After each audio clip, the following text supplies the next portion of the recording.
asawa ito na isinanla ni Mister yung sasakyan. So hindi alam ni Mrs. 'Di ba? So dumating na ang tawag doon mortgage partner kukunin na. Dumating yung mortgage. Oo, mortgagee. So kukunin na yung sasakyan. Partner, di ba sabi nga si Mrs., hindi ko alam yan eh. Partner, ano doon, nakapaloob sa batas na gano'n, hindi alam ni Mrs. yun. Kasi ganito lumalabas doon sa TikTok video na si Mister may bisyo. Siguro nagsusugal o may mga chika babes siya. Yun ang sinasabi natin. So, without the knowledge of the wife, isinanla ang kanilang Innova. Yung kanilang kotse. Siyempre may agreement. Pinirmahan ni Mister. Kinuha yung pinagsanlaan. Pero walang kamalay-malay si Mrs. Dahil hindi naman sa kanya inintrega yung proceeds of the loan, ng auto loan. At nung napaso na yung pagkakasanla, siyempre ang gagawin ng pinagsanlaan, yung mortgagee, ay re-rematahin yun. Kukumpiskahin yung kumbaga ginawang guarantee doon sa loan. Ayun, collateral siya, tawag doon. So kinukuha. Sabi ni Mrs., bakit mo kukuhanin yung kotse namin? Nakasanla ho sa amin to. Ito, pinakita po natin. Salamat kay Luis. Ayun. Ito yung Mister, sinasapok nung... Ito yung Mrs., yung naka-blue. Ayan. So, binumura niya yung mister niya. Sabi niya, paano mo sinanlayan? Ngayon, pinakikita nung pinagsanlaan na ito yung dokumento Sabi ng misis, wala akong pakialam dyan. Ayun. Tama ba yung sinabi ni misis? Wala akong pakialam dyan. Kasi may agreement, wala namang express consent si misis. Yun pala. Diba? Kahit mag-asawa pa sila. Kasi yan, conjugal or community property ang kotse. Unless na lang may complete separation of property. Pag conjugal, 50-50 partner. So, ganun din sa community, di ba? So, hati sila dyan. So, kapag binenta mo yan nang hindi pumirma si Mrs., invalid yung sale. Ibig sabihin, wala, null and void yun. Ganun din dito, sinala. Kasi any disposition ng property o in the mortgage mo yan, hindi pwede yun na walang consent, express consent si Mrs. Katulad niya, hinahatak. Ano mangyayari dyan? Hindi pwedeng hatakin yan. Doon sa mga Mrs. baka yung mga, mga mister nyo. Dito kasi lumalabas, napunta sa bisyo. Ang proceeds of the loan. Okay, partner, ano ba ang kaibahan o sabi nga mababaw o malalim na nakapaloob sa batas kung napunta sa bisyo o napunta sa pamilya yung pinagsanlaan? Kapag ang proceeds of the loan ay napunta sa bisyo, tapos wala pang express consent si Mrs., yung liability dyan, so liability yan ni Mister. Bayaran niya yung utang niya doon sa pinagsanlaan.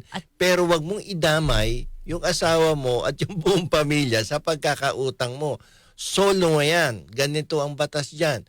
Kapag umutang ka, hindi ka walang alam si Mrs. at yung proceeds of the loan, hindi nag-redound to the benefit of the family. Kumbaga, ikaw lang ang nakinabang. Hindi nag-benefit ang buong pamilya. Ikaw lang ang magbabayad. Bahala ka sa buhay. Halimbawa partner, hindi sa bisyo napunta. Tinulong ni Mr. sa kamag-anak niya. Sa pamilya dapat. Talagang yung sa mismong...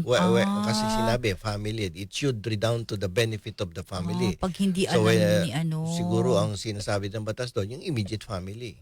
Immediate family, yes. Partner, tanong, halimbawa daw sabi ni Leila Olfenares, kapag bahay din ba ang binenta o sinala, the same din? Lahat ng property which is covered by the conjugal partnership of gains or community property, lahat yan dapat bago ma-dispose yan, ma-mortgage, dapat palaging may consent si Mrs. Ayan, pag walang consent si Mrs., baliwala lahat yan. So ngayon na magbabayad yan, demanda nila sa... Bilib ako kay Mrs. Partner ha, ang tapang niya kung mahina-hina ang loob niya, nako. Diba? So dito, lumalabas dito, definitely, hindi binigay ni Mrs. yan. Wala siyang pakialam. Ayun, tumatanggi siya. Yun yung papel na pinagsanlaan. Mukhang nakakaintindi yung asawa Sabi niya, wala akong pakialam sa papel. Sabi niya Oo. diyan. Hindi niya alam, partner, no? Pinapakitaan siya nung loan agreement eh. Sabi niya, wala akong Oo. pakialam diyan. Sabi nung misis. So kakasuhan na lang nila yung asawang lalaki dahil hindi makuha yung kotse. Kung may separate properties o kung ano man na hindi part of the conjugal partnership of gains, doon kukuhanin yung pambayad sa loan na hindi nag-redound to the benefit of the family. Yun, o kaya kasuhan niya yung misis pero hindi liable din yung asawa. Ang kakaiba nga dito kasi pag ganyang utang at walang kaalam-alam ang misis mo, ikaw lang ang liable dyan. Pero pag nanalo ka sa loto, hindi alam ni misis, bahati kayo doon. Ganon? Bakit naman ganon ang batas, partner? Pag magbe-benefit ang ang family doon sa action ni Mr. o ni Mrs. Kahati ka dun. Mapupunta yung proceeds sa benefit ng pamilya. Ah. Pero kapag yan, sasangla tapos hindi alam ni Mrs. Oo.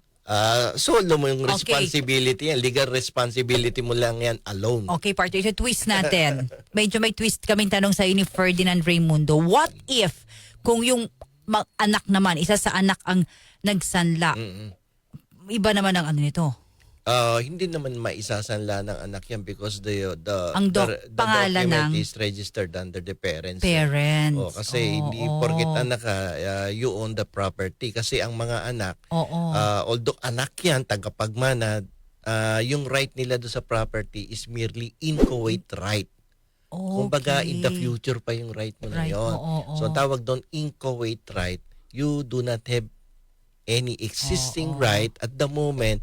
Yung right mo, maluluto lang yan kapag namatay yung magulang mo. Tsaka lang doon magkakaroon ng transfer of ownership upon the death of your parents. Pero in the meantime, buhay pa sila, you have only inchoate right. So, hindi mo din pwede iba yun. Oo. Paano po kung yung pirma ng asawang babae, pineke?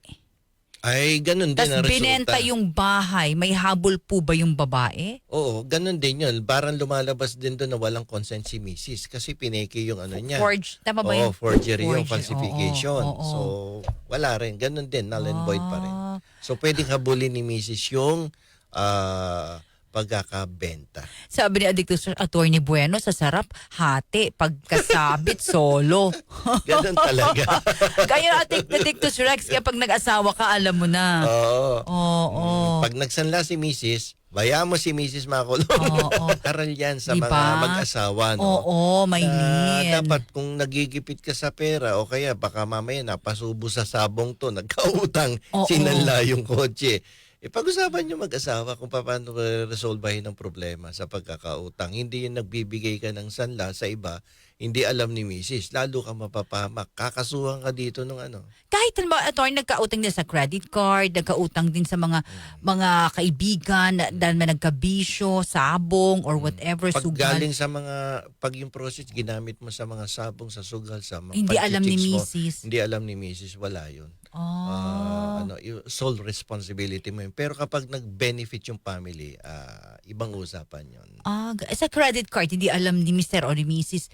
Tapos sinahabol na yung... Sa credit card naman, hindi ka pwedeng idemanda dyan. Ayun Baka lang. mamaya may nakikinig dito, yung mga may credit card. Kasi ano yan hindi ka pwedeng idemanda dyan. Kasi nung time na na inalokan ng credit card, di ka naman ng loko Paano yun? Wala akong pambayad ngayon. Pwede ka ba demanda? Oo. Pero magbayad kayo, ha?